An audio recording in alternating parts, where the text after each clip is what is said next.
Mae gyfnod cyffroes i addysg yn Nghymru wrth i ni gydweithio i ddatblygu'r cwricwlwm i Gymru.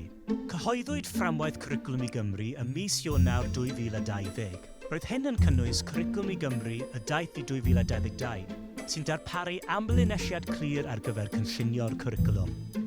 Eleni, rydym cyflwyno ymlaen ar daith, fel rhan o ganllaw Cwricwlwm i Gymru, i'ch helpu i weld lle ydych chi arni gyda rhoi'r cwricwlwm ar waith, a'ch tywys wrth i chi ddatblygu cwricwlwm sy'n cefnogi dysgwyr i wireddu'r 4 diben.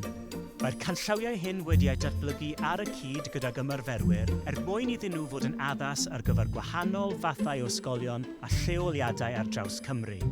Ond beth sydd wedi newid? Mae'r canllawiau wedi symleiddio a'i mireinio gan y ddysgwyr ar gyfer y ddysgwyr.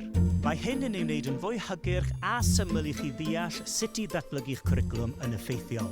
Mae'r canllawiau diweddara wedi rannu'n 4 rhan allweddol: diben, cynnydd, asesu ac addysgeg. Mae'r negeseuon yn disgwyliadau'r un peth, ond mae'r wybodaeth erbyn hyn ag iddi ffocws pendant ac mae'n haws ei lliwio a'i deall. Ar ben hynny, mae adnoddau ychwanegol ar hwb i gyflwyno'r wybodaeth ddiweddaraf i chi ar ffurf gryno, syml. Felly, beth nesaf? Mae'n bwysig darllen y canllawiau diwygiedig a defnyddio'r deunyddiau a nodir ynddynt. Ac wrth i chi gnoi cil ar y canllawiau hyn, cofiwch feddwl am eich cynnydd mewn perthynas â'r disgwyliadau hyn.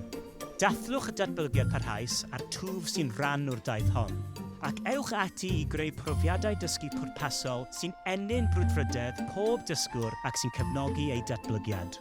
Mae addysg yn Nghymru yn esblygu gan arfogi ein pobl ifanc ar wybodaeth, y sgiliau a'r profiadau sydd eu hanen ar gyfer ei datblygiad nawr ac yn y dyfodol.